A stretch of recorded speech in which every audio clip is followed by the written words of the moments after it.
What's happening, ladies and gentlemen? Welcome to the Ray Infinity Show. Now, we are live right here now. As you can tell, we're going to be talking about the Young Turks, roasting them, and all the embarrassing stuff that they have done in their entire time they've been on the air. But before we get right into that, I want to touch on. This is actually going to be for about a minute or two. I want to touch on the primaries today, particularly in Pennsylvania. Because they have right now they have the primaries going on in Pennsylvania about who's going to be running for the Senate and governor. And the first one that I wanted to talk about was the governor for Pennsylvania. Give me 1 second right here. I need to get this fixed. Okay, right here. Give me a second, guys. Right here. Okay, can you guys see this? All right, so you can see it now. What I wanted to talk about first was Trump. The guy he backed, that he endorsed for the governor of Pennsylvania, Doug Mastriano. Mastriano, I believe that's how you say his name. He won the primary for the Pennsylvania governorship, which it was a really close. I think he was projected to win.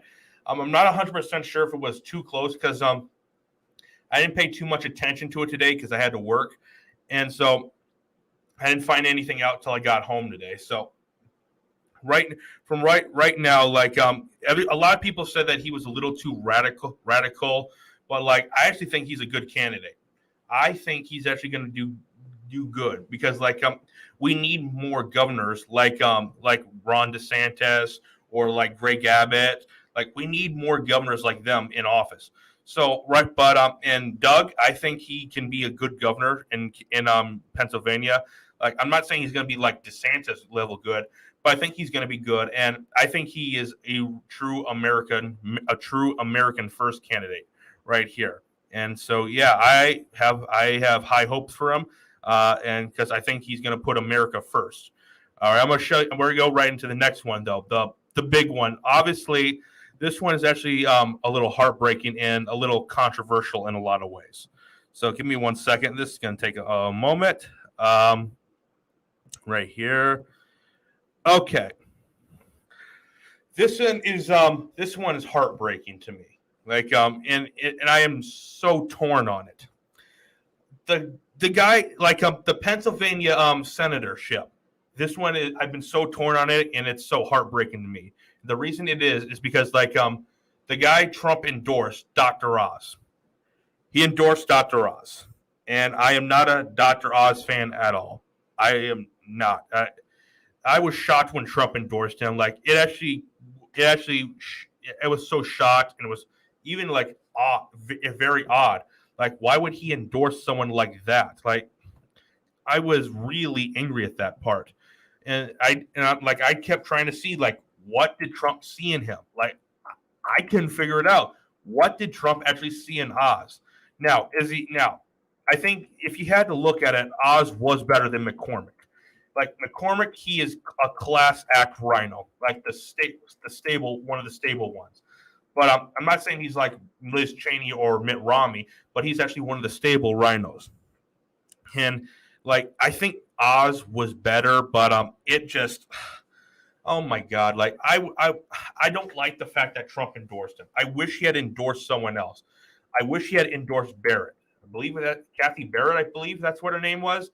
Yeah, but she was a MAGA first person, a MAGA. She believed in American first. She was pro-life, pro-gun, pro-limited government, and all the kind of stuff. And she was a very well-known conservative. Now, McCormick is a clear rhino. Dr. Oz, he's probably going to be a rhino, which angers me. Because until 2021, he was pro-choice. He was pro CRT. Well, CRT he didn't. Well, I think even a couple weeks before he started running, he was CRT. But I think he did start running in was it 2021? I don't know, but he I don't remember when he started running, but you get the idea. And he was pro big government, and he has ties to the World Economic Forum. And the World Economic Forum, the people who are pushing the Great Reset. And I'm just lost for words here. Like I'm disappointed, but like at the end of the day, if I have to say I want someone to win, I would rather have Oz over McCormick, but I'd rather have Barrett. She was a good candidate, but that aside. But I would take Oz over McCormick though. Like I'm just I'm just heartbroken right here, and like I do not like that whatsoever. Okay, and right now, and I also want to get to the other thing, Madison Cathorn election results. Oh, and also before I got to mention that the primary between Oz and McCormick, it's too close to call, and probably won't have a decision till tomorrow, maybe, because like the Republican votes are so close. Like we don't know who will win or not. So they have to push it to tomorrow, maybe, so all the votes can be counted. So who knows what'll happen? I hope I would rather Oz win, but yeah. So you guys get the idea what I'm referring to here. Now we're gonna actually go to where is it? Madison. Where is it? Where is he? Madison Cawthorn. Madison Cawthorn. Right here. Madison Cawthorn, who is a Republican from not West Virginia, North Carolina, and he was and he was I believe he was in North Carolina's 11th district, I believe, somewhere around there. I believe so, yeah. And he was in Congress for one time. The last in 2020 he got in, and now he lost, and he's not going to be the candidate there anymore because he got outvoted, and like Chuck Edwards beat him. So you get the idea here, like, and he beat him by a solid good percentage right here. Like as you can see, Edwards had about around a million more than a million more people than he did in votes, and like, well, not a million, my mistake, 1,000 more votes, I should say. Please forgive me right there, but you get the idea. Like, and I was like, wow, so this guy had really no chance if you look at it. And he was actually I think he was actually pretty solid, but his arrogance got in the way. So if it's anyone's fault, it's his, because he just let things go by, and that was hit on him. 100% of it was. So yeah, like this has been odd in a lot of ways for the primary. So I'm going to keep a close eye on it, but so it's going to be weird though. So like, yeah, one sec, yeah, okay. Now we're going to get into the video title. This is actually what I actually wanted to talk about since this stream started, right before the stream. I wanted to discuss the Young Turks. And to you guys who do not know what the Young Turks is, the Young Turks, they are an independent news source, journalist, or whatever, company, founded by Cenk Uygur, or a lot of people call him Cenk Yogurt, because for reasons I won't get into why, but you'll see in a little bit. But these people are idiots. I'm just letting you know that. Like, these are some of the most disgraceful people that has been in the media center of all time. And we talked about them for a little bit. Me, Carlos, and Osiris talked about them a little bit in the collab we all did together. And it was about the Joe Rogan stuff, where they were accusing him of stuff, and they were calling him out, and like, et cetera, et cetera. Like, these guys beforehand used to actually be, a lot of people, they had a lot of viewers. They used to be the biggest independent news source on the internet until Steven Crowder surpassed them, and they got butthurt because of that. And they have not been the same since was it 2020 when that happened? Yeah, I believe that was 2020. And like, even before that, like, their subscribers they were losing subscribers, their views were going down dramatically, and like, yeah, and these guys are like almost CNN like they are so bad and so cringeworthy, and like, they've spread so much fake news that they're almost like CNN. That is who the Young Turks are, and they act like that too. And it's almost like they're proud of it. Like, what are you guys doing? Like, yeah. and they've had big rivalries with not just Steven Crowder, who is their biggest rival, but they've also had rivals with Tim Pool, Joe Rogan, and also Alex Jones. And if you guys don't know, Alex Jones, he barged onto their set one time, which was a pretty hilarious moment. One of the greatest moment in probably may actually be the best moment in Young Turks history, and it was pretty hilarious. Yeah, I'm gonna show you that in a second, but before I get into that, I want to let you guys know. I actually, when I was blue pilled, before I was red pilled, I was blue pilled. I used to watch the Young Turks. Like they were like the only news source worth it watching at the time. And yeah, looking back at it now, you guys get the idea. Like these guys are pretty stupid and stuff like that. And so yeah, yeah, get the idea. Wish I hadn't watched them back then, but you guys know. All right, so give me a second. We're gonna go watch some of Young Turk stuff, some embarrassing stuff they've done, and how it's gonna show how stupid they are. Okay. All right, give me a second. We're gonna go right into that. Alex Jones, Young Turks, or sometimes like Alex Jones likes to call them. Sometimes he likes to call them the Young Turds, which they do act like turds all the time. This was back in 2016, though. This video right here, it's this top one, where like you're gonna want to watch this because this was pretty hilarious, and this was before Trump, before the election.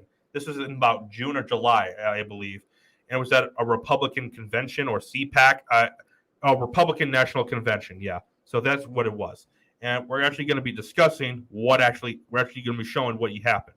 All right. Give me a second. All right. Because this is actually some pretty funny stuff. Okay. All right. Here it is. This is young Alex Jones and Roger Stone interrupt the Young Turks Republican National Convention coverage. And I'm a big fan of Roger Stone, and he did nothing wrong. There was no evidence that he ever did anything wrong there. Yeah. All right, we're back on the Young Turks. Obviously, a little bit of commotion here as Alex Jones and a guy significantly worse than him entered the stage here. What changes in demographics is that he wins white males in such overwhelming numbers. Yeah, you're actually trying to You're trying to do the race baiting again, Shank. So you're no better than like a bunch of the race baiters on the left. What you actually are left. You consider yourselves to be progressives, like AOC level progressives. That tells you all you need to know. It's that it overcomes every other demographic advantage. No, it doesn't. No, it does not. Oh, Jesus. Hey, Alex Jones, how you doing? See you, man. You're looking sexy.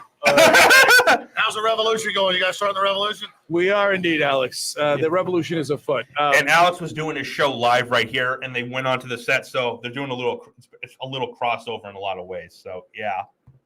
Welcome to the Young Turks. The overthrow of America is back. I am going to restore American democracy along with progressives and conservatives in this country. Yeah. Restore America. Yeah. Right, Shank. All right. Well, I got to tell you, I am really, really proud to be here with you. It's good to meet you in person. I don't think How are you guys doing? We're doing okay. You like all our Hillary for prison shirts everywhere? Hillary for prison shirts. I got to get one of those. It's one of the most hilarious things that, yeah, I got to get one of those in the future. Like, I got to find one of those. Like, no, I kind of despise it. Yeah, I despise it. And later on, you disgrace Hillary Clinton during the 2016 election when you found out she lost. But we're going to get to that in a little bit. What shirts are they? I haven't seen any of them. You haven't seen? Oh my God! You didn't see me? I don't exist. If you didn't see me, I'm not. All right, guys. Okay. Here, look at this thing. I got a new shirt for you right here. It's rape. What? I got to show you that right here.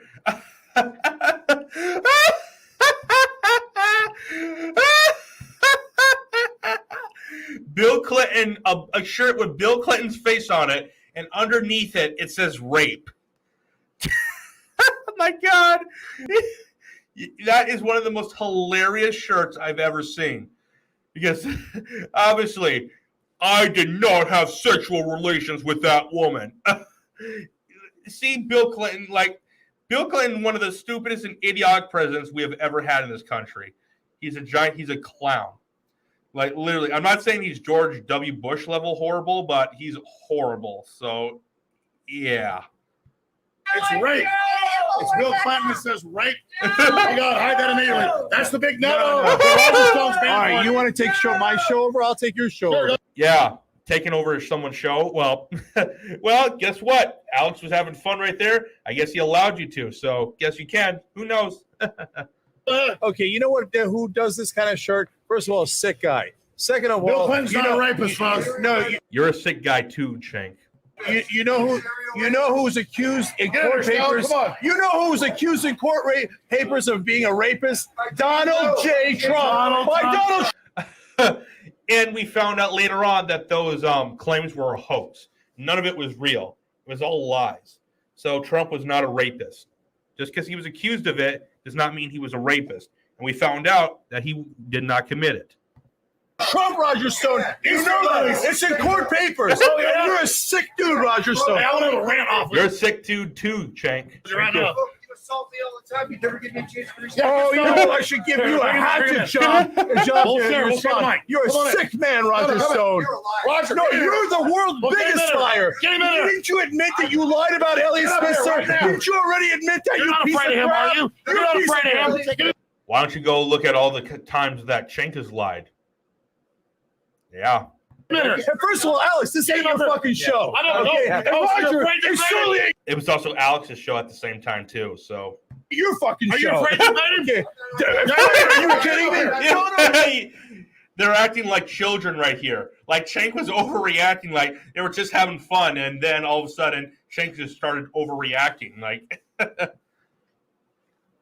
on. All right. Roger, run away. Roger, don't go. He wants to debate you right now. yeah, he wants I'm to not going to debate. debate this guy. You're a hatchet man. I don't know why anyone in the media takes you seriously. All you do is Why does anyone take you seriously, Shank? lie. You're known as the biggest liar in media. You're the biggest liar in media. Shank is one of the biggest liars in media. He's up there with Anderson Cooper and Don Lemon. And Joy Reid, too. Don't get too. Pay attention to this part right here. It's gonna in a second. You're gonna see Anna Kasparian. You're gonna see this. Just watch here. Man, we got over. All right. Well, first of all, He's actually mad. He's actually really upset. Yeah. I think you should have come debated. That's true. Right here. This is Anna right here. Just pay attention, close attention to what she says. Debated. That's true. all right. Once you get out of here, Alex. All right. Did you hear what she called him? Did you hear what she called him? Look close. Just listen again. All right. Once you get out of here, Alex. All right. She called Alex a fat fuck. Yeah, you're calling Alex a fat fuck, and you're not looking at Shank. Shank's fatter than Alex. Like, yeah, and plus you're supposed to be progressive, inclusive. Like, you're supposed to say that there's nothing wrong with that. I thought you guys were progressives. Except when it goes against your narrative. You're progressive until it goes against your narrative. We got to continue the show. Hey, man, nobody We gotta watches do you. We the know show, nobody guys. watches you. We gotta You do do the the show. Saudi ratings. Arabians aren't funny enough. Your little jihad. Hey, first of all, Your little jihad. let me explain something. Listen. Jihad. Hey, first of all, let me explain something, all right? Okay, this is bullshit.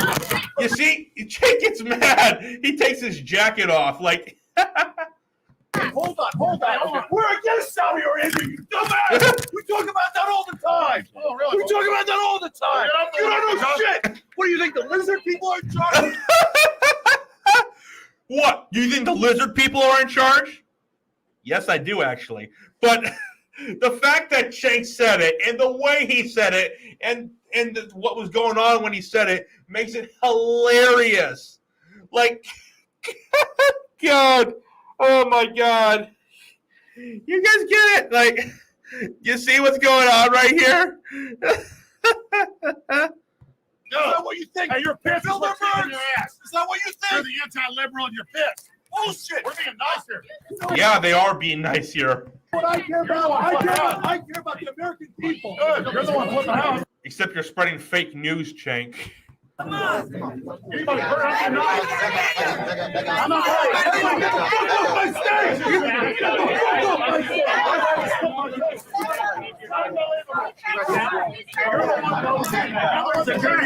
Yeah. Like actually that's what you need to know, guys. That I think I've shown enough right there, but you get the idea. Like they get so angry when someone tries to oppose them. Like literally. Yeah. And now I want to talk about some other things, like Young Turk, Tim Pool and the Young Turks. Pool, Young Turks. Like they go after Tim Pool all the time. And they call him a right-winger when Tim Pool is a liberal. Like they are so far left that liberals like Tim Pool or Joe Rogan or Russell Brand or Joe Manchin or right-wingers. That's how far left they are. Like, let me see. Like, I'm going to get right to that part. 1 second. Yeah. Right here, this part. Give it a second. Like, and look at the ratio right here.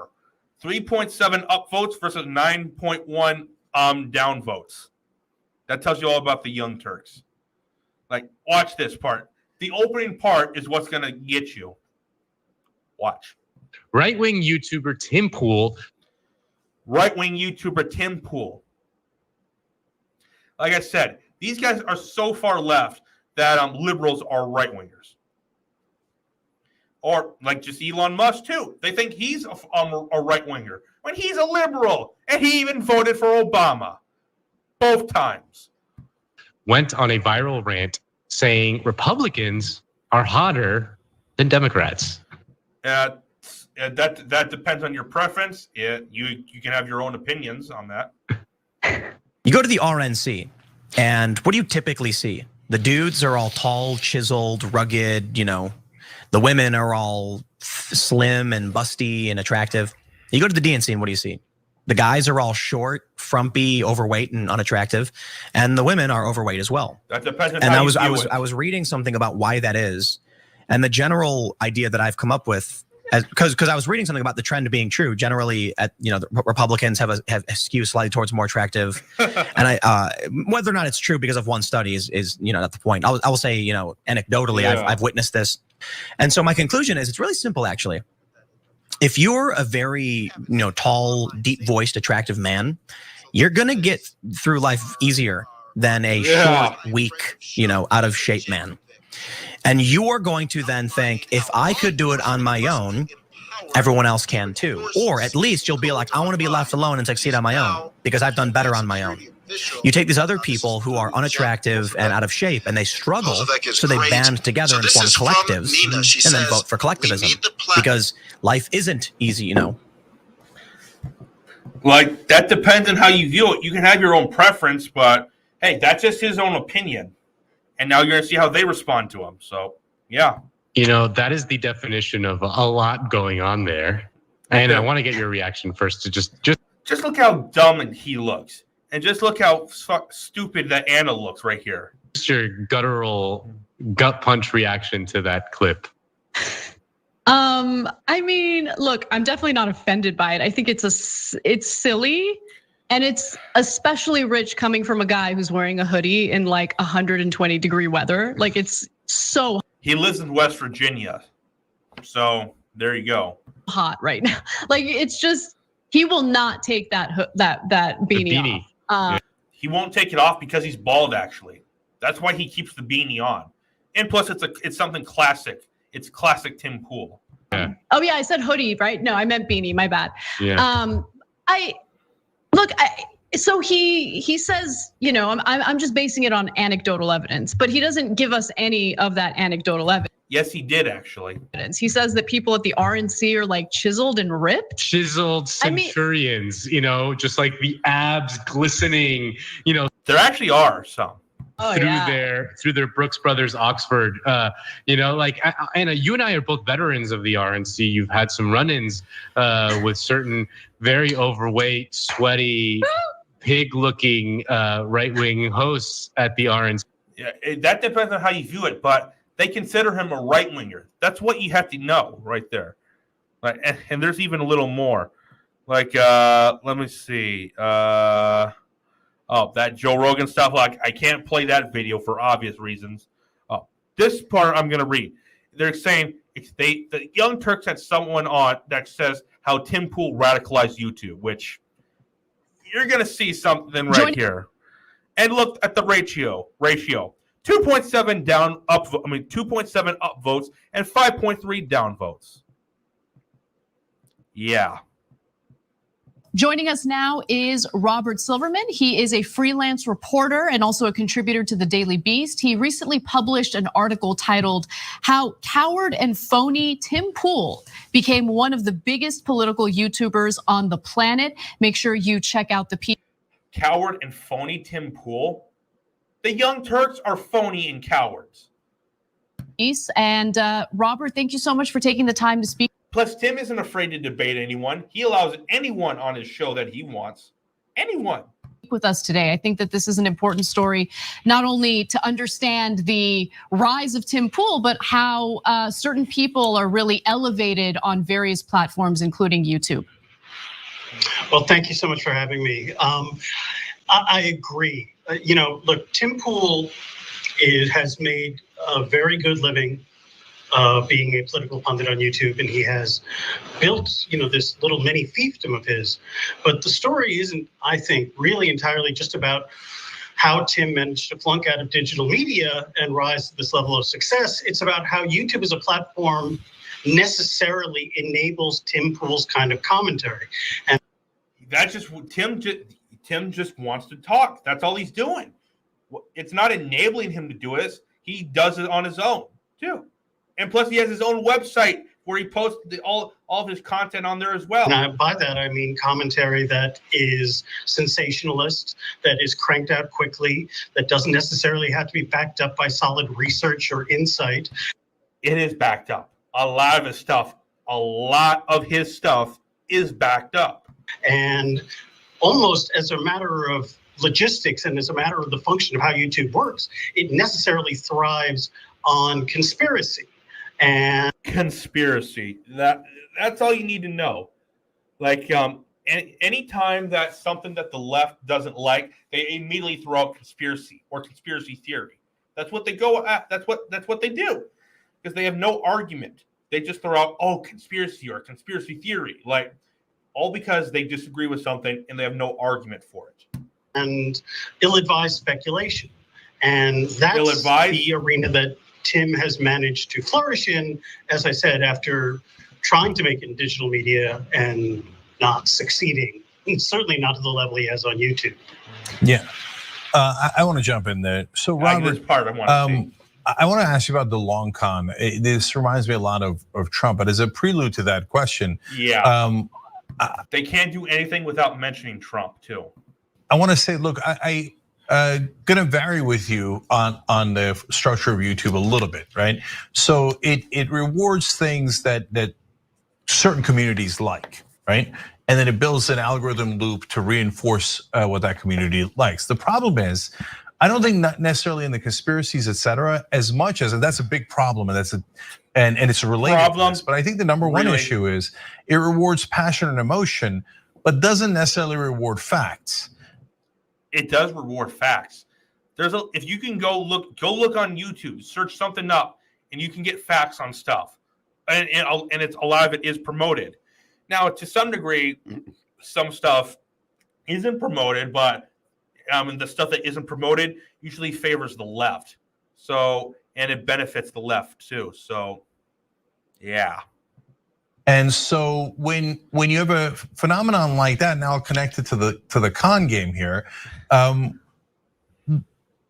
eventually con men rise up, like Trump did in the Republican Party. And Trump is not a con man. He is not. Give people what they want.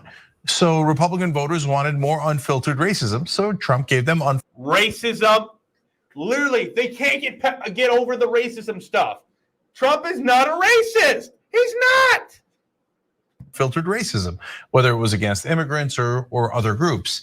And guys like Tim Pool, what you did in the article, which is really interesting, is track his career, filled with tons of research, and we'll put the link down below so people can check it out for themselves, where he starts out kind of nonpartisan, then pretends to be on the left, and then stops pretending to be on the left, but then as part of a right-wing grift, still pretends to be someone on the left. Tim is on the left. He's a liberal. He believes, like, there's all, if you look at all his beliefs, they're all left-wing stuff. Like, he believes in unlimited vacation days. He believes in welfare. He doesn't believe in universal basic income, but he does believe in the welfare state.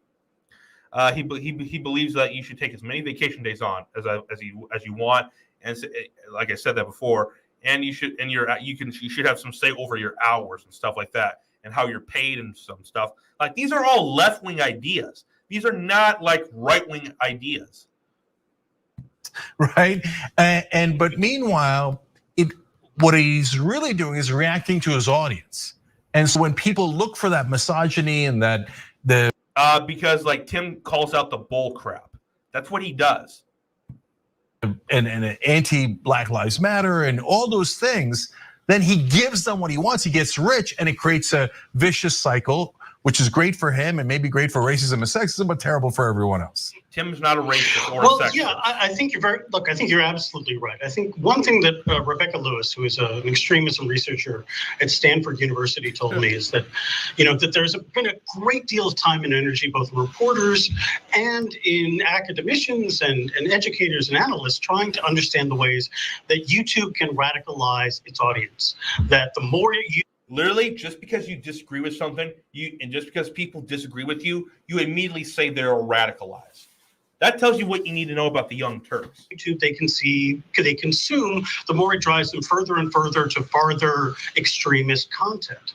But I think you guys what we see with Tim Pool is that the converse is also true, is that YouTube over time radicalizes its creators because they get immediate feedback about what works, and without even whether it's conscious that they're doing it or not, they start to lean towards that direction. They start to respond to what the audience is giving them approval for, not just approval, but fame and popularity. By the way, Tim does not believe something about the 2020 election. Like, he doesn't have my opinions on it. He thinks it was actually fair, really. That's what he believes. So he doesn't believe that there was something weird going on. Popularity and money and all of these things necessarily radicalize their creators. And when I say radicalize, I want to be clear about one thing. I personally have no idea if Tim Pool believes the things that he says on YouTube. And he actually does believe that the stuff he says. I honestly think it doesn't really matter that much, because the actual impact of the things he says is far more important. And the actual, the degree to which those ideas are spread to, again, an audience. Because you don't like his message getting out there.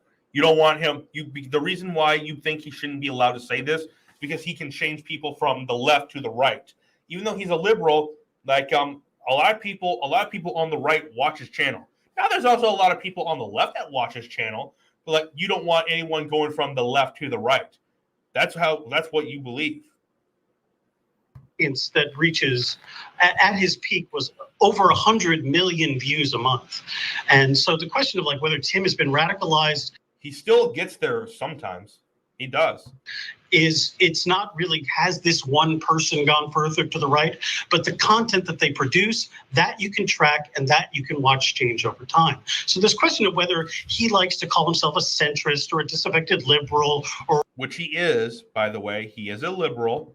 Any of those terms that he likes to use, to me, isn't really interesting or one that could be answered, whether it's by reporters or even, a very well-trained psychiatrist who sat down with Tim Pool for many hours. That's not the point. Right. Yeah, sorry, go right ahead. No, it's this is such a fascinating component of your reporting, and it's something that you kind of see play out in real time. And what I find fascinating, look, you write, here's an excerpt from your piece. A former digital media journalist who originally built up his name with on-the-ground reporting and live streaming, including stints at Vice and Fusion, full now postures as a rational centrist, you write, or disaffected liberal who grew to loathe the excesses of the left. And so when we talk about the grift, right? I mean, it's really repurposing a strategy that we've seen on Fox News, where they'll seek out a black person who'll come on the show and say awful things about the black community. And in order for this, strategy to work, you would need. You don't like Candace Owens just because she disagrees with you, and the main reason is because she's a black person that disagrees with you. Someone like Tim Pool, someone like Jimmy Dore, someone who pretends to be on the left or pretends to be a Democrat, who's just viciously, constantly attacking. Pretends. So like Tim Pool, Elon Musk, Joe Rogan, Russell Brand, Joe Manchin. These people are people on the left. The only thing they don't like is that they call out the bullshit. They don't like drama. They don't like corruption. And they call out your guys' crap, like you guys are. You are crap, Cenk and Anna and whoever this dude is. All of you guys are crap. You're liars. That's who you are. You manipulate things. Like literally, anyone who disagrees with you is a right winger. That's how you say it. Everyone does. Even if it's just slightly disagreeing, they're a right winger. For real. Like these guys are idiots. Like now I think we've seen enough of this part. I want to go into the Steven Crowder rivalry, the Steven Crowder and Young Turks rivalry, because this is a lot of interesting stuff right here. Steven Crowder versus Young Turks. Right, this is a pretty cool stuff. Oh, we're gonna get right into that there in a little bit. Where is it? I'm trying to find that one video. Where is it? Where is it? Oh, right. Is this the right one right here? Yeah, right here. This one. This is actually the stuff right here. Just watch it. Oh, wait, is that the one down there? No. I will go right down there in a second, but this is it right here. You're gonna like this stuff right here. That this is it, because like the Young Turks called out Steven Crowder first, and he just responded, and they hated that, and they just backed off. Like we're gonna go into the history of Steven Crowder, the Young Turks. We're gonna start out with this. What we're watching right here is that this was like a protest, where I believe about some union workers thing. I believe something like that. And like an altercation got down where some guy fell and like the guy started punching Crowder. And like, yeah, for no reason. Whether he thinks Crowder pushed him or not, I don't know. He fell down and like, yeah, so.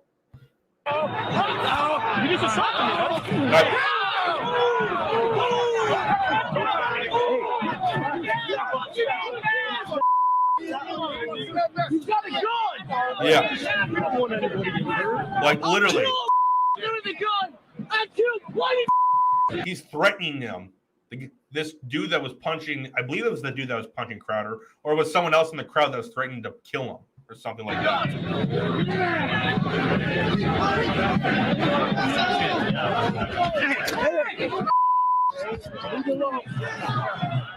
Joining me now from Michigan to talk about exactly what happened out there today, Fox News contributor Steven Crowder. Steven, first, you got hit pretty hard. This is back in the day before Steven started his channel. It may have been, it was somewhere around that time, though. It may have been just a little before, though. You have a chipped tooth. You have another injury. What happened? Well, listen, I'm under-rested, overworked right now, and still tough enough to take the union's. Well, obviously, this was years ago because Steven Crowder, he's actually Canadian, but he moved here to the U.S. So that's why back then, this is why his voice sounded a little different than it does today.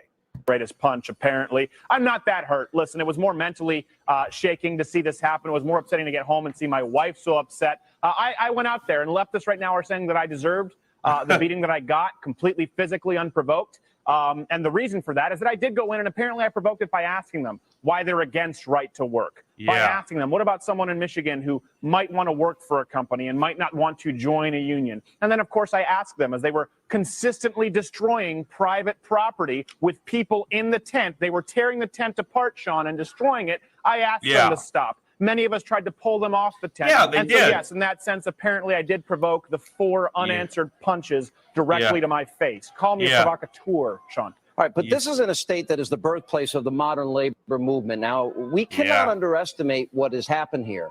This is a huge victory for workers, for America, you know, because what a lot of people may not know, right to work means you don't have to join a union to get a job. In other words, you shouldn't have to be part of a union to get a job. You should not have to be. You don't have to pay union dues to work at a company. In other words, you have freedom of choice. So there's a lot at stake here. Oh, there's absolutely a huge amount at stake. And you see most Americans, of course, want the right to work. Being in a union manufacturing job, that's one of the biggest single threats you can have to your job security. But we're going to skip to the Young Turks part so we can get to that. So yeah, because that's what you guys are here to talk about. Political strategist rooms, or you can side with people like me and the folks who essentially worked with Andrew Breitbart in life and still do in death. Right now, it's a very serious line being drawn, Sean. All right. And a lot of people were asking, well, why did you crash the Cenk thing? Here's the thing. We've never done that before. We never plan to do it again. Cenk Uyghur of the Young Turks had attacked me for years. We've talked about this as a... Yeah, the Young Turks were the first one to fire the shot. They fired the first shot, and Crowder just responded. Small YouTube channel. He created false rumors that I had assaulted someone when in fact I had been assaulted. Even played a role in manipulating the prosecuting attorney there. There was a deposition that was never there, who was funded by the AFL-CIO. They never accepted my data. They accepted the Young Turks data. We've talked about this for a long time. They went out, they lied. It was spread around the internet like wildfire. And I always was trying to get a hold of him to have a conversation to be able to clarify that. I think you know that history there too. Yeah, absolutely. We've been asking them on this show for years, or vice versa, their term. Same thing with their little guy, Kyle Kalinske. So the whole Young Turks network have an open invitation to come here, and we'll go on their show. Well, they never do it, but they attack from behind a computer screen. Yeah. So that was... Literally, like, they have no defense. They have nothing to argue against him. They just attack him from behind a computer screen. That's all they do. Definition of punching down, by the way. Yeah, it's definition of punching down. 3 million subscribers, 100 million views a month, and they went after us until we got big enough to fight back, and now they're quiet. So it's like the bully, like the bully attacks the kid, and then once the kid starts standing up to them, the bully backs down. So yeah, they got afraid. So the reason for the Young Turks, the crashing with Cenk, by the way, no violence. If Cenk were running right now and saying, hey, people are after me, can you help me? We would get him in our car. We'd get him out of Dodge. We would help him. Of course. I don't. As you should. You help your enemies. That's what you do. Ever want him to be hurt, to be assaulted. And you can see he felt totally safe while I was there. I walked up, I put my hand on his shoulder. It was mostly playful. It was a silly impression. But just for the context, that's why you need it. We don't do it with Michael Ian Black. We don't do it with Mark Duplass. By that every time. He's also a Fox News contributor. He went down to Michigan where there were the union protests earlier in the week. This is as you saw that video earlier about where that guy attacked Steven. This is the Young Turks version of what happened. And he got assaulted. A guy had punched him in the face, and I said that was, of course, unacceptable, and the guy should be arrested. Now, authorities are saying that Crowder is not being very helpful in that regard. We'll get to that in a second. But first, I want to show you the video that Crowder had shown about the man assaulting him. Let's watch that. As you can see, they're arguing. Crowder is trying to communicate with them, trying to calm them down.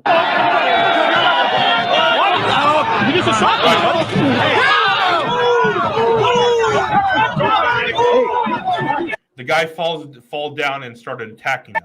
So in that edited video, it appears that the man is standing calm in the beginning and then sucker punches Crowder out of nowhere.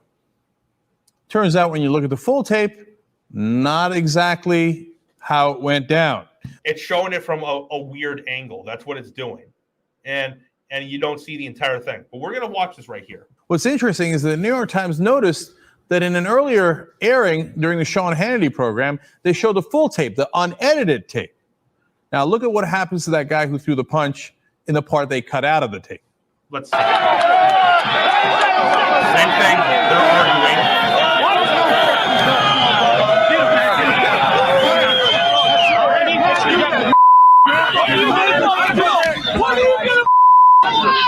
You see the guy fall down, but the camera turns away for a quick second.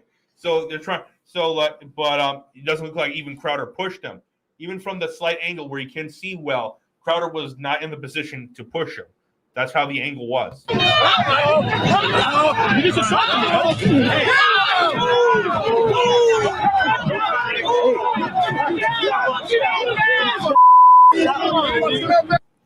Well, now you see, wait a minute, it wasn't that simple. Now, we don't know if Crowder pushed him. It was simple.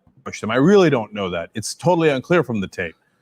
But there's no question somebody pushed him that. It's not like out of nowhere. He was like, oh, I'll go ahead and sucker punch Crowder, as Crowder explained. If it wasn't clear enough to you, here, watch that portion. That is what happened, though. It is. He decided to punch him for whatever reason. The tape again. The man obviously gets knocked down to the ground. That's why he's upset, because he just got assaulted, and he attacks, presumably, the guy he thinks did it, whether he's right or wrong.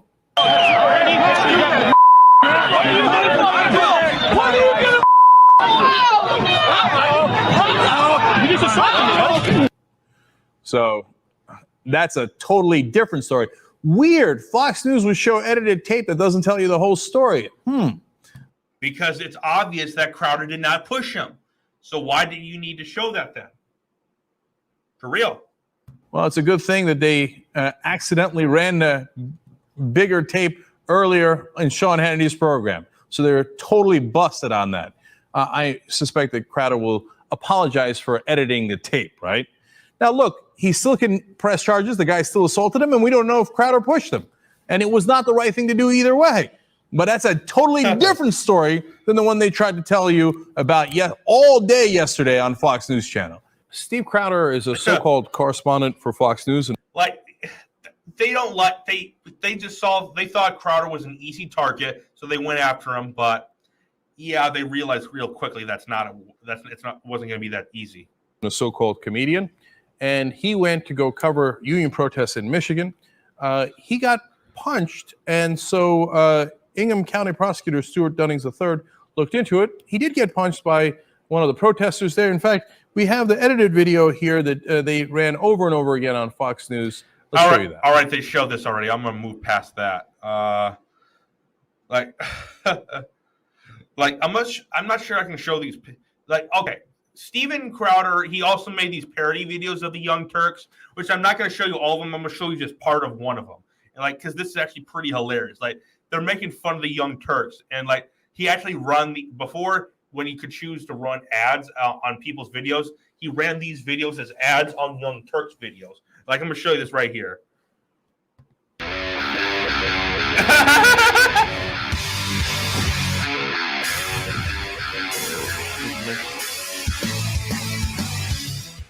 No. What you got is Crowder playing both Shank and Anna, and what they did was he played both parts individually, and they just edited them together with CGI, make it look seamless. A white straight male needs an AK-50. Okay, and they'll say, "Oh, well, what about the founding?" No, okay, that's not what they meant. They didn't mean any AR-47s. Do the research. That's absolutely correct. We'll have it listed at GeoCity. Yes, I agree with you, Cenk. So fucking much. That's absolutely right. When you use the F word, you know it's real talk. I okay. said So we have a bunch of people who wanted to make phone calls to the show because we wanted to have a discussion. So let's have the first caller. Yeah. Hi, Cenk. Paul Joseph Watson Paul here, first-time caller. I'd really like to get your clarification on the Armenian genocide, specifically. Here's the thing, though. Shank named the company the Young Turks. But here's the thing. The Young Turks were actually real people beforehand. And they were the ones behind the Armenian genocide. And Anna is Armenian.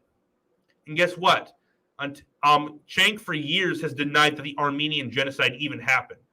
The only time I'm aware that he said it was real was about a month ago when he went on Peter David Bett's podcast on Valuetainment. But I think he didn't have any choice to, but he still looked like a complete idiot. So and he supports cancel culture, but won't change his name. So yeah, his company's name. If you accept the historical fact that it happened. Okay. Yeah. All right, I understand because that's bullshit. Get the f off the phone. Get the that's off the racist. phone. You're racist. Get the f out. Get the I don't know why you're yelling. It's a simple. Get the f out. Get off the phone. And like in a lot of ways, this is so accurate, but at the same time, like this seems more real than the actual Young Turks too. Like, Fuck off the stage, you blue-eyed limey. Shut up, Okay. bitch. Whoa. Okay. We're trying to have a reasonable discussion. Fuck you. Hi, Cenk. I'm not sure if you remember me. I was on your show a while back, and you asked me, demanded that I make you a ham sandwich, and I was just kind of wondering if you still wanted that sandwich. I could probably put it in the mail for you.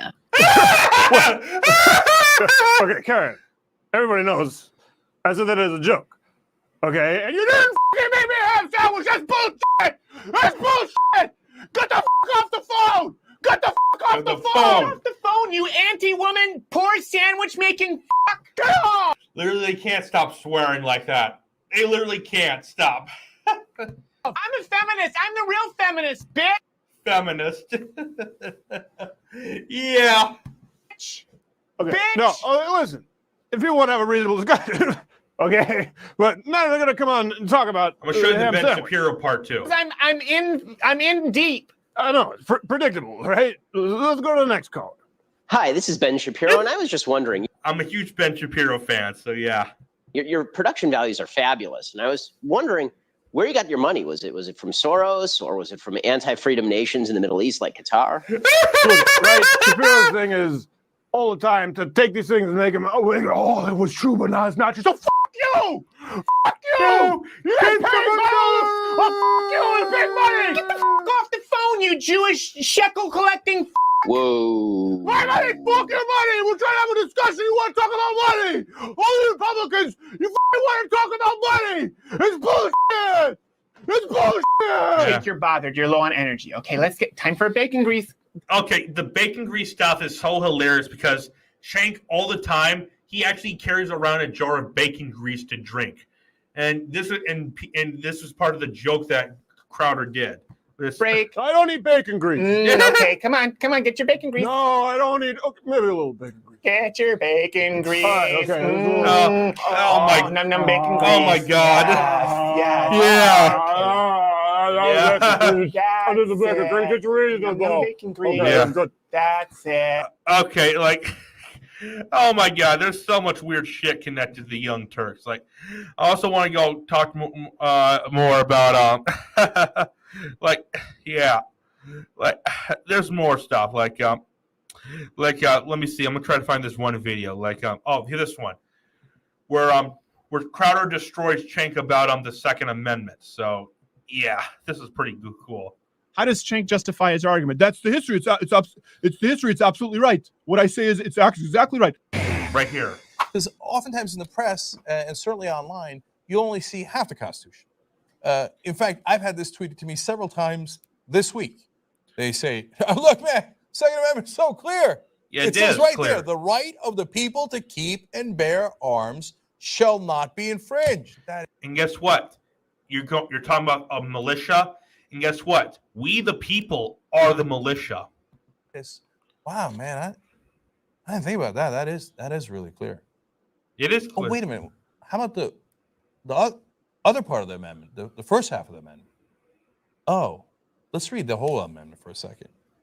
A well-regulated militia being necessary to the security of a free state, the right of the people to keep and bear arms shall not be infringed. Okay. Clearly says we are the militia. The founders even said we are the militia. Straw man alert. Listen, I understand that liberals try and paint conservatives as stupid and conservatives try and paint liberals as stupid. I also understand there are low information voters on both sides. Okay. Yeah. In this situation, Cenk is trying to point to the Second Amendment activists as the least educated among the gun control debate. People who wouldn't have ever even picked up a constitution or read the Second Amendment.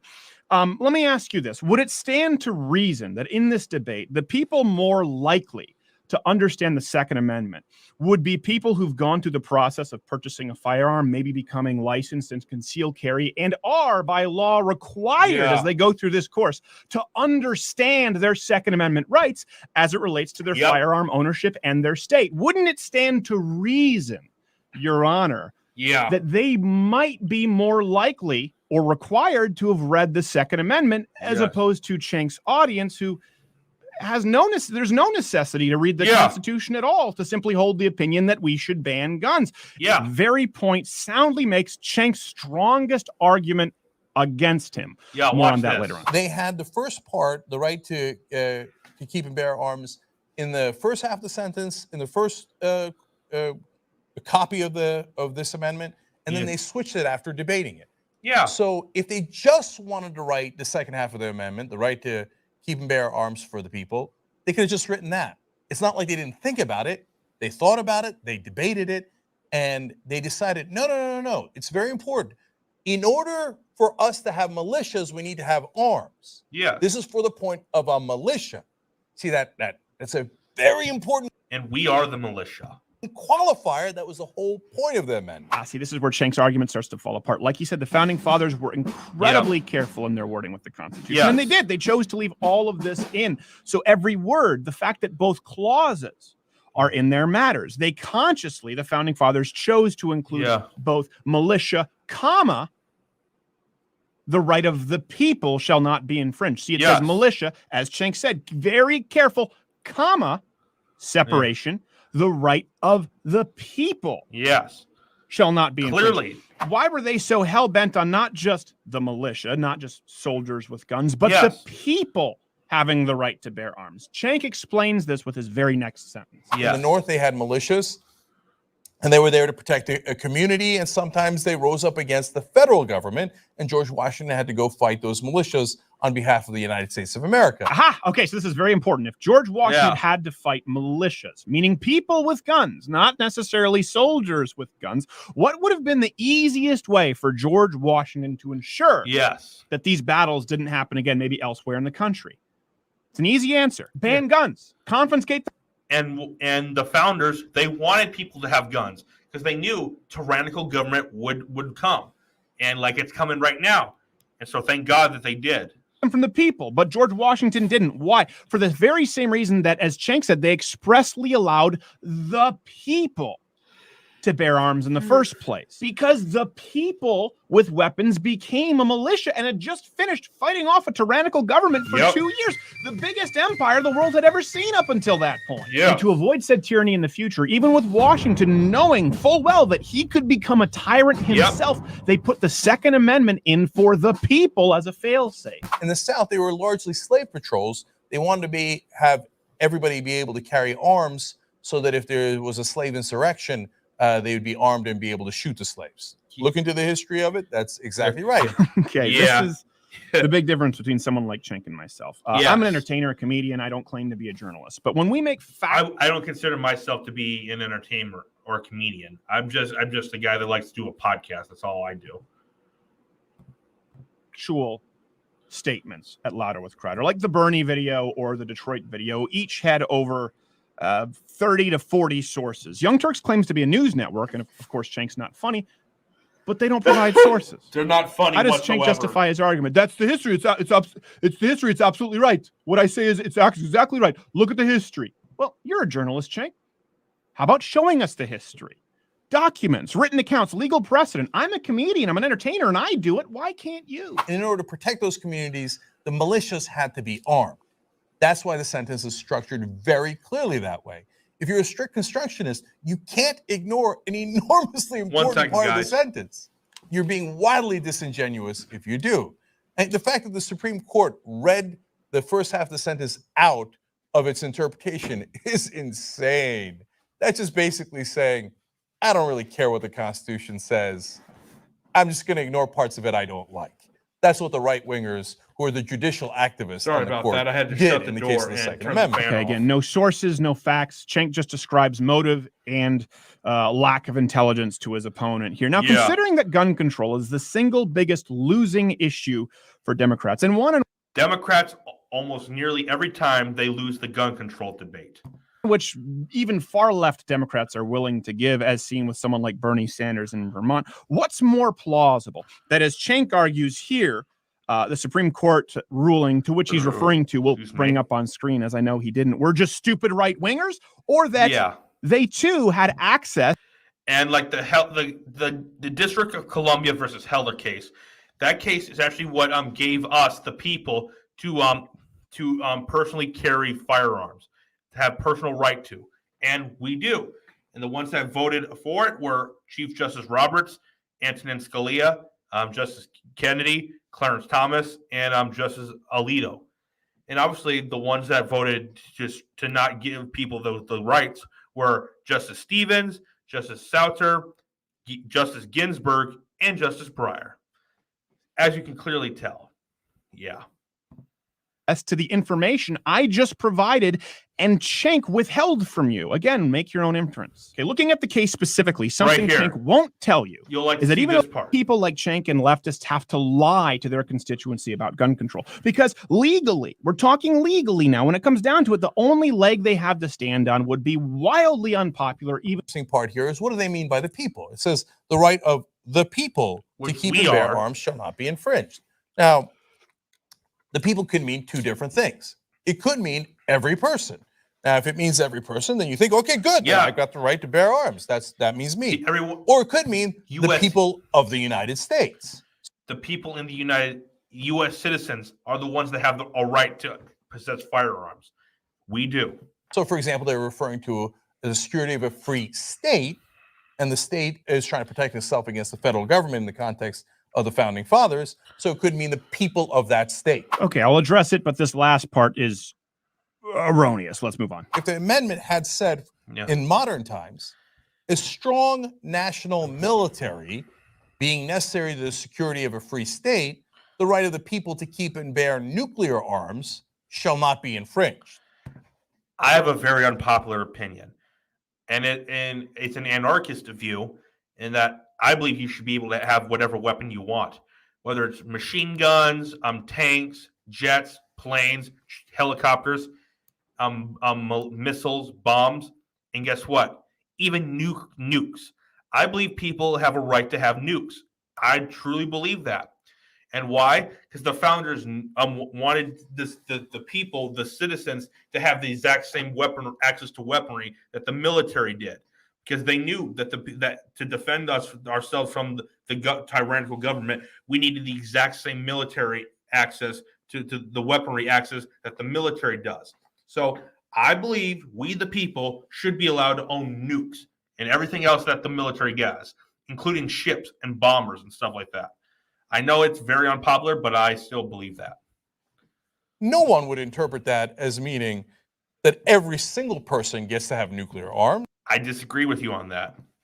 They would interpret that to mean, well, since we need a strong military, and that's essential for a free state, you cannot ban nuclear arms from the people of the United States. Ah, okay. I don't think you should be able to.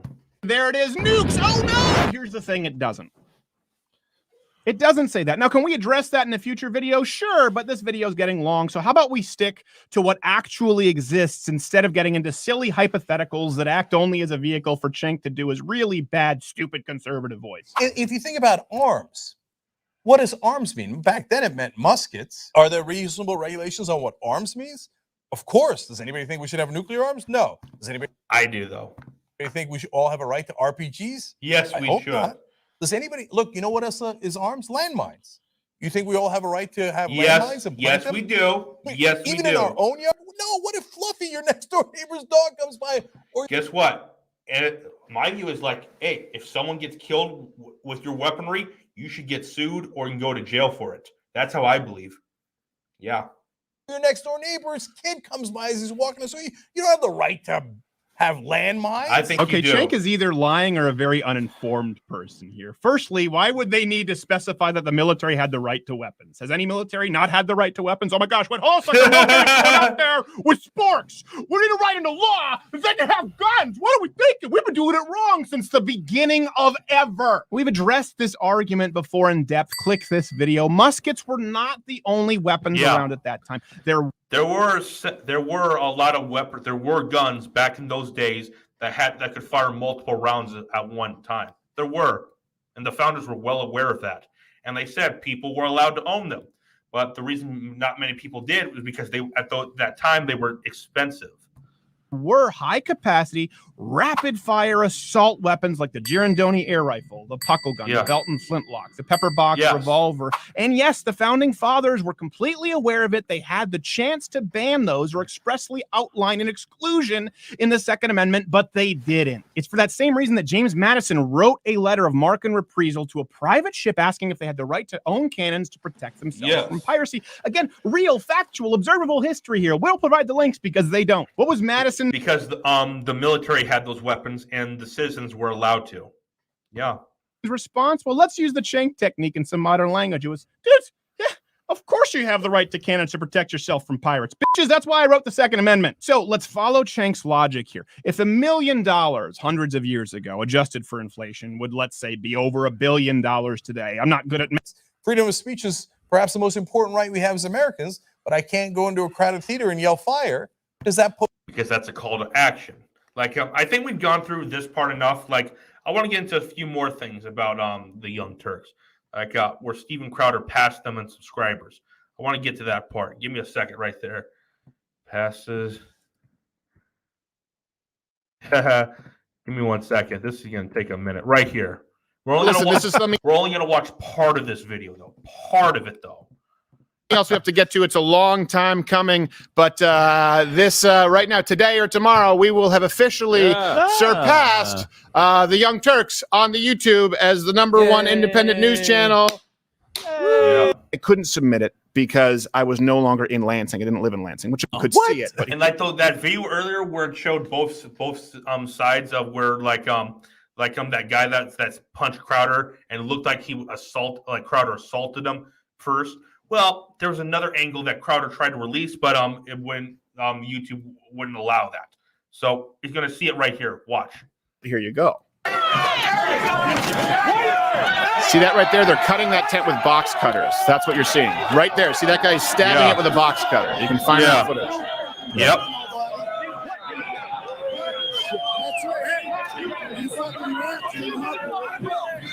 And the guy who's drunk falls into me there.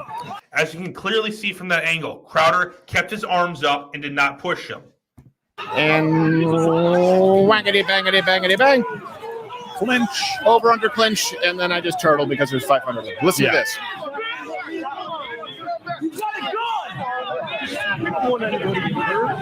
kill a motherfucker with a gun! I'll kill. Threatened to kill Crowder. Why do motherfuckers with a gun?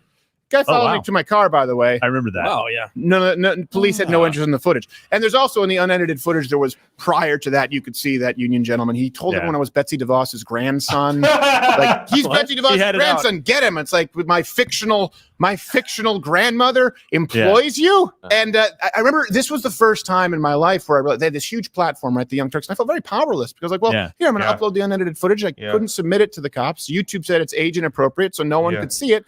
And the Young Turks just went out and lied about it. And it was actually, you realize it was actually admitted as evidence, just him talking about something. Right, exactly. They didn't actually show. And this went on for a while. And obviously this is an independent channel.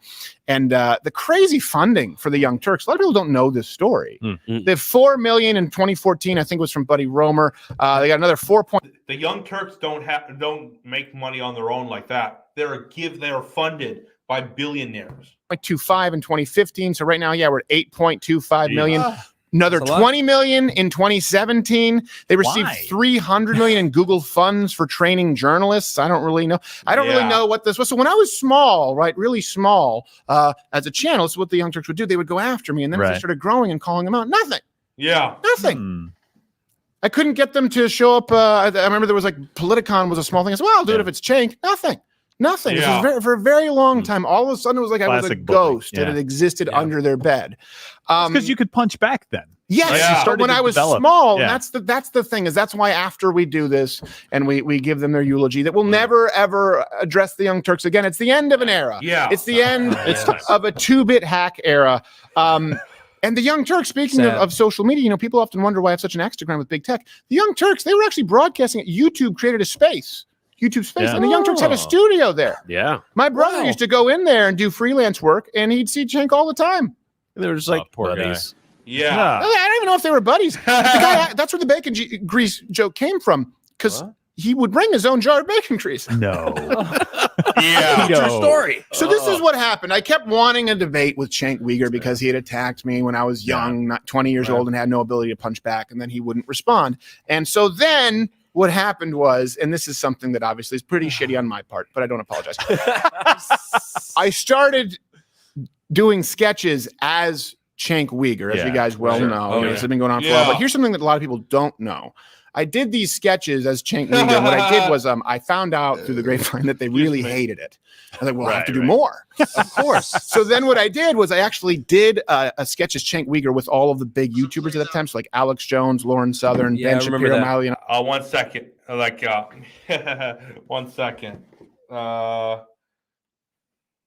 Everywhere in the world that it's ever happened. You have a dictator, and then you have the people who live high on the hog that support the dictator, that help the dictator be supported because they're 1 second, guys.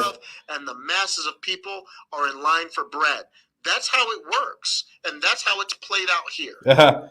Yeah, that was the Cyrus. Like he's live right now. So yeah, after this video, I'm gonna probably go take a look at him. And I gave them the video. I said, just upload it to your own channel. Yeah. Oh yeah. So when you search. Oh yeah, we already saw that part. Like I want to get to show the more parts. Like Crowder actually, as you saw, that he made that parody video of him dressed up as Cenk. Well, he actually went to an interview. Well, just watch this right here. Oh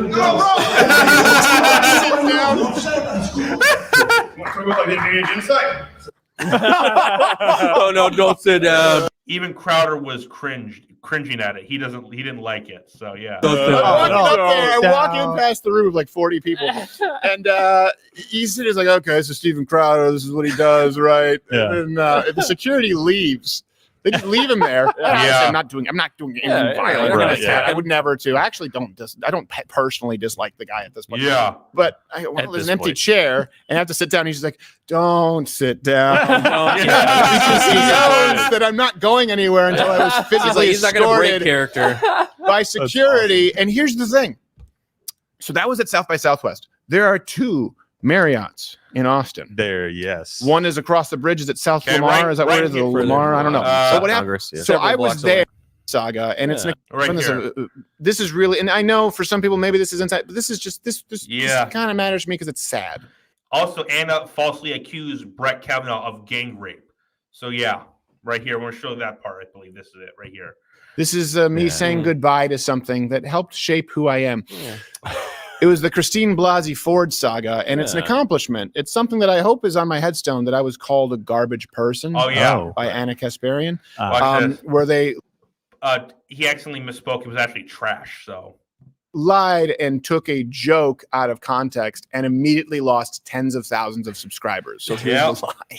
So he called her a lying whore. And he also accused her of calling someone a rapist with no evidence. She did not call anyone a rapist. But nonetheless, Steven Crowder, I mean, this is what you can expect from trash like him. I apologize. I misquoted. Trash. Yes. Yeah. Not garbage. I don't want this whole video to be fact checked by YouTube. Because I didn't. Why I have a job. I misquoted an insult to myself. So no. First off, she's wrong about all. Christine Blasey Ford did accuse. I mean, do we not remember that she accused Brett Kavanaugh of rape? No. Gang rapist. Well, that was the other one. That was Sweatnick. Oh, that was Sweatnick. Christine Blasey Ford said attempted rape. Okay. And to be clear, this is this is a rule that I have for anyone out there who's creating new content. And this is really what this segment, why this segment matters. People who are planning on creating new content. You know, when I was coming up, it was the era of the Young Turks, and I didn't know if this would exist as you guys watch it now. I'm so grateful because there was no are we there yet, because there was no there yet. Right. Every day is a new there yet. But if you say anything, or if you make a joke or something that you think could be taken out of context, just make sure you say it so that if people extend that clip 30 seconds in either direction, they go, oh, well, now I know what he's saying. That's a rule that I follow.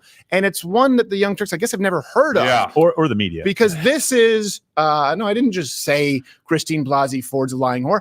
This was the joke.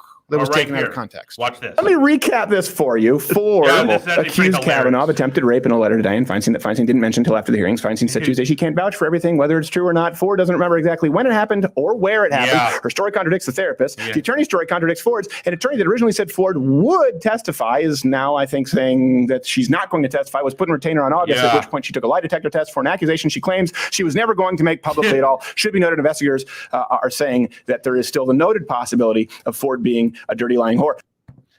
Yeah, like falsely accusing someone of rape is extremely bad. You have no idea. Like intentionally saying that he did with no evidence, too. It's a good joke. That was a funny joke. Yeah.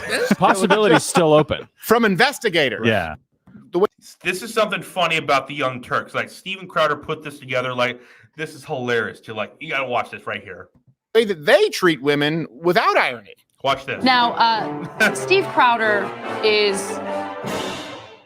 a gross person. We have a camel toe photo for you. Oh wow. Okay. I mean, that's my bias against him, but Yeah. and you have to guess who the owner of that camel toe is.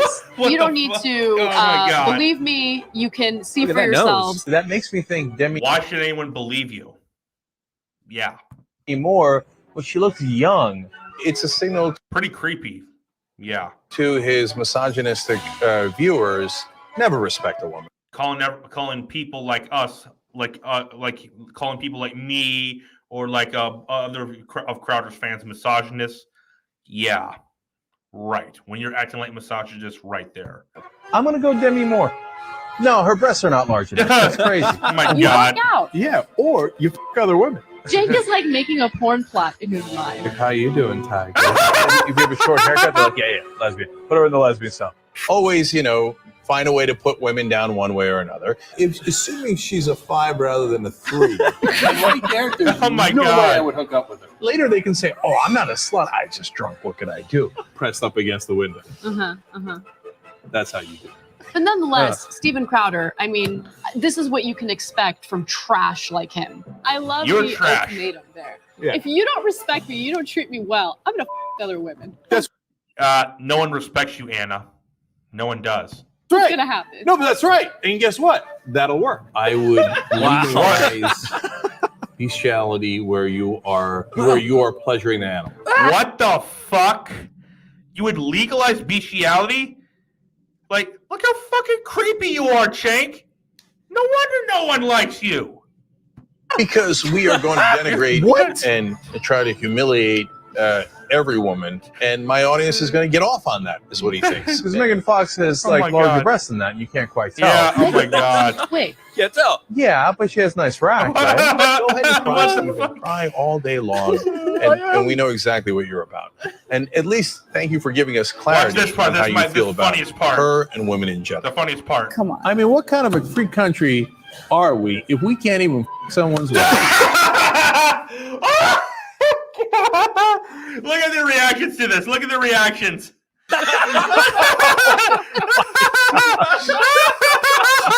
I don't respect that. Like, here's the thing. What kind of free country are we? What? How can we live in a free country if we can't even fuck someone else's wife? Like, what? Whatever, man. It's not your wife, but you can have that view. But that shows how stupid you are, man. You're incredibly stupid. All right. I want to talk to the main event part right here. We're like about the reaction to the 2016 election. Now, that's going to be the final thing I'm going to show you. Like, I was thinking about showing the Joe Rogan stuff again, but we already showed that, and it's getting a little late here. I don't think it's worth showing right now. So, like, yeah, like we're gonna go right into this because I showed the Joe Rogan stuff like a couple days ago when I had Carlos and Osiris on. It doesn't make sense to show it again, but you know how stupid the Young Turks are, so we'll get past that. But right here, we're gonna show this part. Yeah, we're gonna skip through parts of it and not show all of it. So you'll see. Yeah, it's getting a little late here. So yeah. All right. Ben Mankiewicz, Jake Uger, John Irola, Anna Kasparian. I will be yelling throughout the day. Because the Young Turks were so convinced Trump was going to lose and that Hillary would win. And this is how they reacted the entire night. I was eating breakfast with my kids this morning before I went to go vote, and they're both so excited at the idea that a girl could be president. The idea. Why? Shouldn't be the best candidate? Yeah. Of Donald Trump beating the person who could be the first female president. Yeah. Oh, yeah, it doesn't get any worse than that. That's right. And as I was waiting in line, And there were this is the best. This is hilarious right here. 2 older white guys. They're behind me, and in the span of 5 minutes, they badmouth Latinos loudly and very transparently. Badmouth Latinos, Muslims, and Black people. Okay, and I just couldn't take it anymore, and I just turned around and I told them to shut the F up. In LA, you actually think that's real? That is a fake bullshit story, especially in LA. LA, probably one of, if not the most blue areas in the country, and you're saying a bunch of like people like that actually said that in line. I don't buy that. Yeah. We would Don't know if it might just be me, but I highly doubt it. have experienced that before. Like that kind of open hatred where you feel emboldened enough to talk like that about 3 groups of people in the country that are different from you. And it scares me. I don't want to live in a country like that. Yeah. There was only 2 guys we'd ever banned in TYT history, and one of them was Donald Trump, way before he ran this time around, and he broke us. I don't think Trump even wants to be on your show. So yeah. To be fair. Look, this election's over, okay? Trump cannot win. Yeah. He can't win for a number of reasons. I mean, putting aside his xenophobia, racism, sexism, and all that every is and ism, everyone they disagree with, they say is an is and ism. So, yeah, whatever. Gets Latinos and other groups to vote in large numbers. He's incompetent. I mean, in terms of he says some stupid stuff, but his policies are actually good. Popular vote would be always would be kind of close, but the electoral vote won't be close at all. I think he's going to win by I think Hillary will have 320 electoral votes when it's all said and done, plus or minus 5. So I never bought into your fear mongering. Ida Rodriguez joins us. Yes. You got a Latina. You have to today. Yeah, absolutely. Well, it turns out you guys might make all the difference. I'm an anchor baby. I want you to tell me specifically why you don't like Hillary. And the reality of it is that you don't like her because she has a vagina. Because she's a bitch and a crook. That's why we don't like her. Okay, now I'm going to keep it super real. She chose. We're going to watch this part where it begins. The election begins. I was testing a bowling ball, and as I in the face. Wow. Right here. We're going to start right We here. actually have some actual election results. Yeah, from Indiana? From 3 states, Indiana, New Let's see. Hampshire, and Kentucky, all with less than 1% of precincts reporting. So they're a little meaningless. Here comes Bernie. But they're all bad news. Let's start with Kentucky because we don't care. Oh, 73-25 Trump. Okay, have Kentucky. Who cares? Yeah, that's the attitude and like the mood. Like, yeah, just by going that, like you set the wrong tone. Like, yeah, just by thinking that, going off right off the bat, that shows how incompetent you are, and you just jinx yourself by doing that, Cenk. Yeah. Second one we don't care about, Indiana. Don't care. 69-28. New Hampshire. Whatever. This is important. This is an important one. Less than 1%. I'm sorry. That one actually not less than 1%. That 1%. 1% of the precincts in 53-41. Disaster. Immediately changed. Yeah. And in fact, Trump is now taking the lead. What? Taking the lead. Wait, where? In Florida. Okay. And so, come on, stop doing this. Yeah, I Killing agree. ourselves. Virginia, 10% reporting. Yeah. Okay, hold on. Buckle up. 54-41. Yeah. Trump. Yeah. Just what we, No. 161,000, 123,000. No. This is their denial part right here. They just can't accept it. Like, they didn't want to believe it. So, yeah, just going in with this attitude, like, yeah. No, it got quiet in here the minute we started reporting these real results. Yep. And if that continues, there is going to be a pause. Yeah. Oh, I don't even want. I mean, it's actually pretty cool. Cool, hilarious. I'm not even kidding. I can't bear it Yeah. anymore. Up and down the middle of Like as you can clearly see, all the way down here, Trump won. Trump won all this, and all Hillary had was just this part down here. the country, all red. Have we called all those out yet? Oh my no, God, we he haven't. built a wall. Okay, So he built a wall. North Dakota, gone. South Dakota, gone. Nebraska, gone. Kansas, gone. All called for Donald Trump. Hold on, this is serious. So the calculation that the New York Times has had as a running prediction of winning the presidency. Last time I glanced at it, John, I don't know if you've been looking at that win presidency meter below the states, below the map. Well, it was it was at 80% an hour ago for Clinton. Yeah. 68%. God damn it, I'm nervous. Yeah. Okay, you should be nervous. It's Nervous? not kidding around anymore. Yeah. I'm not kidding. Okay, Here- so oh, and- hold. Ohio, gone. Okay, Virginia. God damn it, it's 77%. Virginia, Virginia is a purple state now. I mean, we used to think it was blue until Youngkin won, but you see right here. Senate reporting, still a 5-point lead for Trump.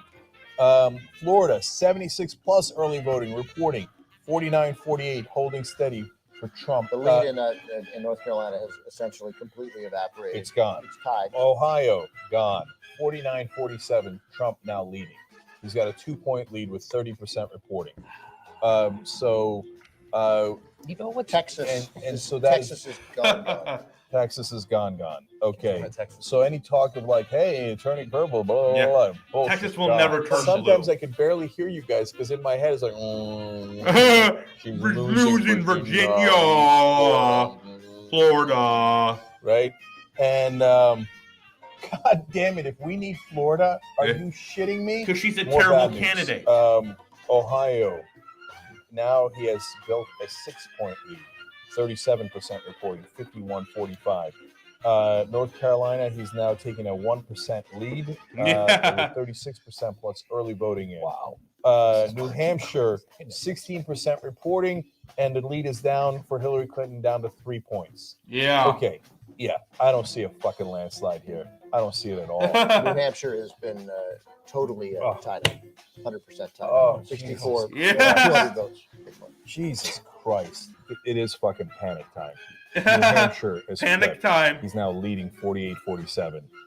So he's leading in Florida, Virginia, New Hampshire, North Carolina, and Ohio is now an 8-point lead for Trump with 42% reporting. So Ohio is gone and soon to be gone.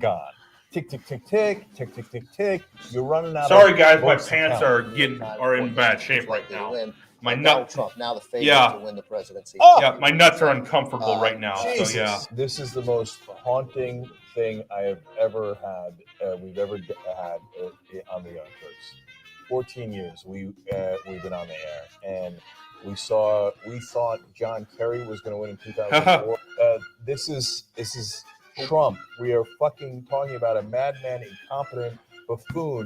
A buffoon like Trump, but when you have a bitch like Hillary, you're fine with that. So yeah. Being the most powerful man on earth, he now has a better than 50% chance. I can't even believe how this is going so far. And this is why I don't obsess about the polls. Yes, they're relevant. Yes, they're interesting to Feminists don't like numbers, and they sure as hell don't. you guys. But I never look at the polls and think, oh, you know what? Hillary has a comfortable lead according to, all of these polls put together and analyzed together. It doesn't mean anything. Okay, it means something. By the way, No, it don't. as we were Not talking, really. 54% chance that Donald Trump wins. It moved while we were talking. It Yeah. just moved again. Maybe we should stop talking. 55% chance Donald Trump is going to win right now. Stop saying the number. 61% chance. Yeah. Insane. This is Okay, insane. so I've got a lot more ramifications. Oh, wow. For the Trump presidency, brace for impact. New York Times now saying the chance of a Trump presidency is 92%. Yeah. Brace for impact. Yep. Okay. Huffington Post, what happened to your fucking 98.4%? What happened to your, they said there was a 98.4%. And I keep picking on them. Well, that they leaves were not almost alone. 2% chance. They were not alone. All the fucking idiots in Washington and New York. Oh, you guys are worried about nothing. You're worried about nothing. Yeah. And now this will be true rebel headquarters as Trump and his cronies begin their march against our freedoms. Look, we might. When the Democrats right now their march against our freedoms have already begun. Might literally be targeted. So remember Alex Jones and Roger Stone bust onto our set. Oh, we got past this part right here. Trump and Wisconsin and Michigan still leaning red. Yeah. Brought to you by the fucking morons at the Democratic Party. And you are fucking morons, Chank. I don't know what CNN is doing, but I bet if you turn into their live coverage now, they're all very hushed tones. Okay, now reporting that Wisconsin still going to Donald Trump. Nobody's saying, hey, we're going to war. Nobody's saying, hey, oh my God, this was a monumental, grotesque failure of the Democratic Party that every single person at the DNC should be fired because they're not that animated. They don't care. Not that animated. What does it say in the prompter? Let me read the goddamn prompter. I get paid for this. Am I still getting $10 million a year? Great. Let me read the goddamn prompter. So TikTok. Okay. So, okay, hang on to your 68-year-old audience. Okay. But the younger people have no interest in Wolf Blitz. And you guys have barely any viewers left now. So you're not much better. You're reading anything to them. No interest at all. So keep on reading your stupid ass script. We're going to murder you. Okay. We're going to end you. We're going to finish you. She can still win. Yes. It's only a 5% chance now. But she can still win. But in order to do so, she has to win Wisconsin and Michigan, which we previously thought was not an issue, but it most certainly is an issue now. Issue, buddy. The big winner tonight seems to be marijuana, though, and that's a good thing because we need something to use the play. Yeah, exactly. That's what I'm gonna do as soon as I get home tonight. Look, you know what's still possible? Yeah. My exact prediction. She wins Virginia, Pennsylvania, Colorado, and she pulls out New Hampshire, and gets Wisconsin and Michigan. In which case, that would be the exact 272 that I predicted ahead of time. Fox has called Wisconsin. Wow. For Trump. Really? Well, that's that. If Fox is right, first of all, this I'm not going for. Okay. Yeah. We're going to rebuild the Democratic Party to a point where they're going to be afraid of us.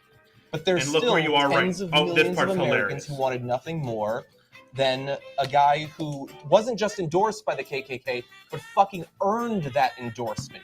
Okay. What proof do you have that he earned that endorsement? For real. First of all, the KKK is like a bunch of just old, fucked up dudes now. No one gives a shit about them.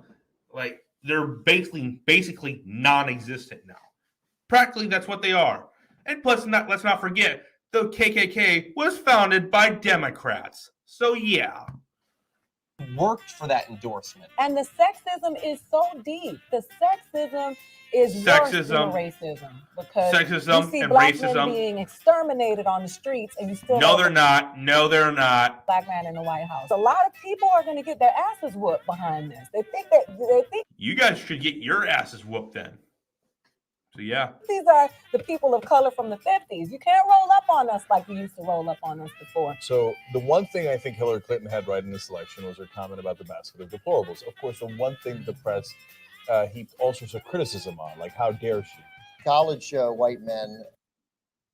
Oh yeah. So even college white men. To me, these are the guys who should be particularly ashamed. 54-39. Yeah. For Trump. College-educated white men. The only thing Clinton wins is college white women, 51-45. But even that. So what's staggering is non-college white women. Women who are college-educated. Non-college white women, 62-34. 28 points for non-college. We're socialized to hate each other. Like if you pay attention. Hate each other. Yeah. The left is in the media are the ones forcing people to hate each other. To the women, we are the majority. We have the power. But the kind of hate that this woman has gotten just because she's a woman, and I'm not trying to create excuses for her actions that have been questionable. I'm just saying simply on the fact that she is a woman, she is losing, and it's because she's a woman. No, it's not, because she's a terrible candidate. Underperformed Obama with blacks, that was expected, and Hispanics. Oh my God, Clinton really? only won 88% of the black vote. Exit polls in 2012 had Obama at 93. She's at 65% among Latinos, and Obama won 71%. Only 65%. Only 65%. Because the vast majority, because a lot of Hispanics, like down south in like Texas and Florida, they are very religious and conservative. So you see, that is why. Look, everybody let down everybody today. Okay, let's just keep it real on that. But at the same time, Latinos, what have you done? That had needed to be 95%. So for the Latinos who voted for Trump, well, if he kicks out any of your family members, He didn't go after anyone's family members. He just went after illegals. That's all he did. This is Clinton headquarters? look at all the people at Clinton's headquarters. They're all sad. They can't believe it. Like look at this Karen right here. This is hilarious. Look at her face. Or this one, like, can't believe it, is shocked. Like, yeah, this one's pissed and this one's shocked. Like, I can't wait for this fucking speech. Yeah, sorry I let you down. Can I jump in for a second on that? So I went outside to take a breather, have a beer, and now I'm back. And yeah, to cry. You did that. Not to just have a beer, but you went out there to cry. I'm fired up. Okay. Yes, we have the internet, but it takes a significant time or a significant amount of time and resources to sit there and research all the issues on your own. I have no respect for women who voted for Trump. Okay. I think so poorly of them. And the reason why is because, look, I don't think that you're a single issue voter. I just think you're dumb. Okay. I think you're dumb if you vote for Hillary. Then, if you want to play that game, if you vote for Hillary, you're dumb. You're dumb. Fucking dumb. I'm losing my mind tonight because of how stupid the majority of the country is. As a Latina woman, I tell you, I've heard it over and over again in my family. There's no way a woman can run the country. Really? We're in a household where we are raising a large percentage of the country as single mothers. We have to budget money that we don't have. We raise people that go get post-secondary educations. How is it that we cannot run a country? I don't respect women, specifically who voted for a man who is going to be on trial for sexually assaulting a child. What? A pedophile. No, he was not. Let's talk about grown-ass women who, because what did Dave Chappelle say? Well, I think that charge has got dropped. I mean, I think she's not going to pursue it. Oh, I'm sure she's not. Oh, but what no, I'm he's saying, not going on trial for that. Not now. Yeah.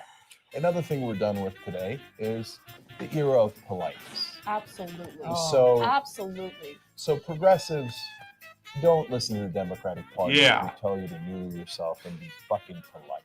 Okay? No. Progressives we're not going to be polite anymore. You know what we're going to do? Something that the DNC has cock-blocked this entire fucking time. We're going to fight back. Yeah. The era of politeness for the progressives is over.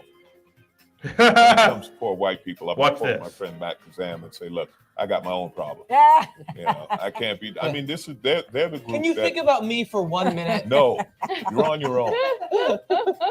They Okay. they are the people who I've said continuously, they get what they deserve. Hey, look, man. You get what you gotta deserve. give us power, man. Because without money, we don't have power. Let's just keep it real. So, Well, you get funded by billionaires. Let's go on a barn burner tour through red states, man. Let's go talk to them. Let's wake them up. Hey, and in whatever language they understand. And you want to get in the beginning, you want to be a little rough verbally, right? And get them a little angry. They'll show up to a rally. They'll show up, right? And the brakes are off now. Okay. So like, hey, you know, before I'm worried about asking you guys to become members, independent media. I'm not worried about it at all anymore. You got to join. If you don't join, how can we fight back? Founders were slave owners who died when they were 40. Like they weren't such. The founders weren't racist. They had slaves, but the reason they had slaves was because they inherited them. And they didn't believe in slavery, but they couldn't free them because in the states they lived in, they weren't legally allowed to free them. That's why. Geniuses. And in 4 years, when we hopefully beat her with I beat him with I don't know who. Watch They this. voted- Here's love to talk about. Take personal responsibility. No, here's the thing. Affirmative action is not the reason why you failed in life. The reason why you failed in life is because you fucking suck. Okay? You fucking suck, Anna. It's because you're a loser. White You're a folks loser. think, oh my God, if we just get white folks. And whenever I say white folks, Where's the right part? You know I mean right wingers, right? One corner of this paper is Dakota Pipeline, the other one is Keystone, this one is T. And guess what? Our oil prices and gas prices went down after those were put into play by Trump. But now since let's go Brandon now, or Biden, whatever you want to call him, shut the Keystone Pipeline down. Gas prices went up dramatically. And this one is your corporate tax cuts. And yes, corporate tax cuts. What happened? The economy boosted and revenue went up for everyone. Okay. So good luck with that shit. Okay. We're not doing that. Okay. Here's the list of corporate donors. Okay. This is what the Democratic Party is going to do with corporate donors from now. Now she's losing Pennsylvania.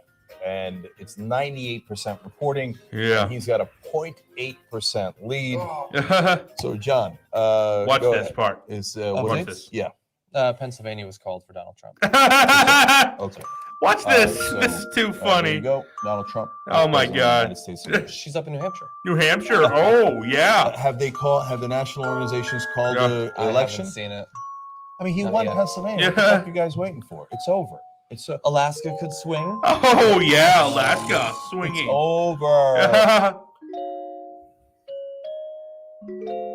Okay. Trump's empty podium is back. Well, now well deserved. That's the empty podium for the president-elect. Watch this. This part's gonna be hilarious. This is the country we live in. Because the thing is, Anna, she actually had a nose job done. That's what this is supposed to represent.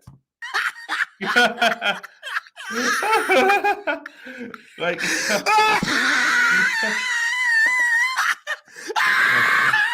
yeah. I think. And then after this, as Trump was coming out to do his speech, they actually criticized made fun of his dead brother and stuff like that. So they were just lashing out. They were angry. So, like, they shouldn't really care because they were angry. So they were lashing out. So who cares?